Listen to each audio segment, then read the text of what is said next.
Apa? Dengan siapa nama Bapak? Pak Hendri, Pak. Hah? Nah Pak, ini yang dipupukkan saat ini Pak, ini untuk tanaman baru Pak. Udah berapa bulan ini Pak, tanaman baru kita ini Pak? Mau saya, Pak, ya? Artinya ini baru pertama dipupuk ini Pak? Udah 2 kali. Udah 3 kali lah, Pak. 3 kali Pak ya? Tapi untuk ininya baru sekali, Pak. Untuk NPK-nya. Oh ini NPK. ini NPK Pak yang diapakan ini Pak ya? Nah kalau umur tanam sekarang ini udah berapa bulan ini Pak? Tahu ya, berapa bulan. Karena kan Lagi yang cara kerja apa, Pak? ember muda. Dia udah diisi dah. Oh. Tambah aja, Bum.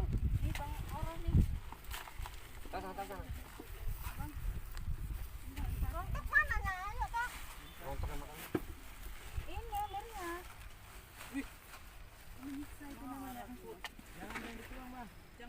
Jangan tuh apa itu aja saat ininya. Kalau untuk perbataknya apa takarannya Pak? Apa? Mangkok itu, Pak.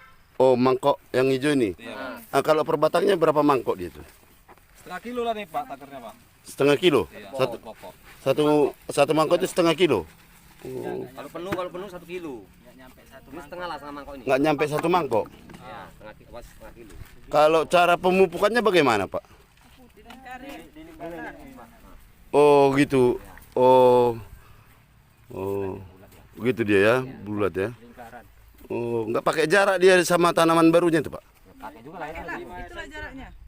Oh. Enggak kena ininya. 30 cm. Iya, 30.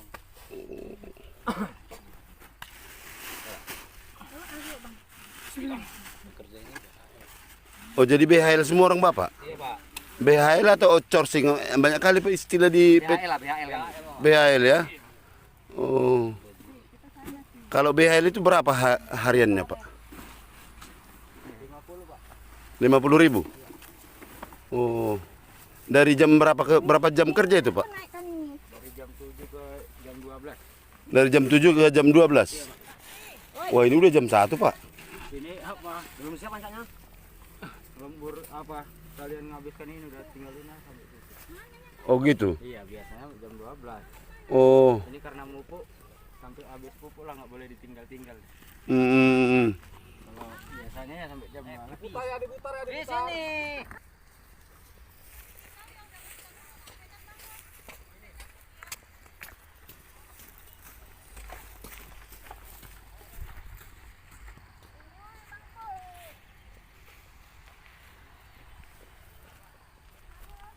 Baik, terima kasih. Saya Pinser Ambarita, Kepala Bidang Hubungan Industrial dan Jaminan Sosial Tenaga Kerja Dinas Ketenagakerjaan Kabupaten Simalungun. Terkait perlindungan buruh harian lepas, perlu kita tegaskan beberapa regulasi yang mengatur hal tersebut. Yang pertama, si buruh harian lepasnya minimal memperoleh upah sebesar upah minimum. Upah minimum Kabupaten Simalungun saat ini 2.800.790. Kalau itu dihitung secara harian, maka pengusaha yang mempekerjakan buruh harian lepas minimal membayar upah sebesar 112.000 per harinya. Jadi tidak ada alibi misalnya hanya 3 jam, 4 jam, 5 jam bekerja, nggak ada upah jam-jaman. Upah minimal harian sebesar 112.000 per harinya. Untuk perlindungan jaminan sosialnya, sesuai ketentuan seluruh penduduk harus menjadi peserta BPJS Kesehatan. Jadi termasuk buruh harian lepas harus menjadi peserta BPJS Kesehatan yang diikutsertakan oleh perusahaannya. Dan untuk jaminan sosial ketenagakerjaannya sesuai regulasi mereka harus diikutkan ke dalam kepesertaan program jaminan sosial ketenagakerjaan minimal 2 program. Program apa itu? Jaminan kecelakaan kerja dan jaminan kematian. Dan mereka harus didaftarkan sebelum mereka bekerja. Supaya apa? Supaya mereka terlindungi ketika mereka mengalami kecelakaan kerja ataupun risiko lainnya di dalam status buruh harian lepasnya. Terima kasih. Nah Pak, sedikit Pak, kembali kami konfirmasi Pak dengan hasil investigasi kami kemarin di PTP 64 Balimbingan Pak, bahwasanya BHL menyatakan upah yang mereka terima itu sebesar 50.000 dengan jam kerjanya jam 7 sampai jam 12. Kalau menurut bidang Bapak Pak, apa saran dan masukan kepada vendor ataupun pihak ketiga perkebunan tersebut, Pak? Baik, tanggung jawab pihak perkebunan, pihak PTPN sebagai pemberi kerja kepada vendornya, seharusnya mereka menghimbau, mereka mempersyaratkan kepada vendornya supaya membayar upah minimal sebesar ketentuan upah minimum yang berlaku. Dan juga kepada vendor, secara juridis formal, dialah yang menjadi tanggung jawab atas karyawannya. Oleh karena itu kami himbau kepada vendornya supaya membayar upah buruh harian lepas minimal sebesar upah minimum Kabupaten Simalungun yang berlaku. Sebesar kalau dia harian 112.000 per hari. Terima kasih. Nah, ketika itu terabaikan, Pak, kami minta izin untuk bimbingan penaraan selaku kontrol sosial. Ke tingkat mana kami, Pak, seharusnya, Pak, untuk meminta konfirmasi terkait, Pak?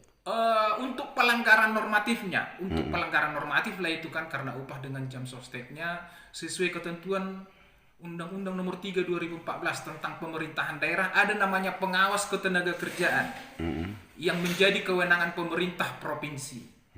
Jadi pengawas ketenagakerjaan ini yang bisa memberikan sanksi tegas kepada perusahaan-perusahaan yang melanggar regulasi ketenagakerjaan. Bagaimana kewenangan Disnaker Kabupaten Simalungun? Dinas Ketenagakerjaan Kabupaten Simalungun sesuai yang kita sampaikan tadi, sesuai ranah Undang-Undang 23 2014 tentang pemerintahan daerah, menyelesaikan perselisihan hubungan industrial berdasarkan mekanisme Undang-Undang Nomor 2 Tahun 2004 tentang perselisihan hubungan industrial. Perselisihan hubungan industrial dapat diintervensi, dapat diselesaikan oleh Dinas Ketenagakerjaan Kabupaten Simalungun, dalam hal ini mediator hubungan industrial, jika ada pengaduan tertulis. Dan juga dalam hal ini informasi ini sangat berharga bagi kita. Di samping menyelesaikan perselisihan hubungan industrial, kita akan melakukan pembinaan-pembinaan ini. Nah, terkait upaya pembinaan merupakan kebijakan Pemkab Simalungun, Pak, sudah sejauh apa terhadap yang hasil temuan kami ini, Pak? Hasilnya kan baru kita terima, kita akan tindak lanjuti. Dan sebenarnya dalam upaya preventif kita sudah beberapa kali menghimbau, baik itu PTPN 4-nya maupun vendornya, kita sudah jelaskan regulasi-regulasi yang berlaku. Dan walaupun memang kita akui pada saat ini masih banyak pelanggaran-pelanggaran, kita tidak henti-hentinya untuk melakukan pembinaan-pembinaan, tindakan preventif agar tidak terjadi pelanggaran-pelanggaran. Mungkin mereka melakukan pelanggaran karena belum paham regulasi, kita akan melakukan upaya-upaya edukasi untuk itu. Terima kasih. Nah, dalam hal ini, Pak,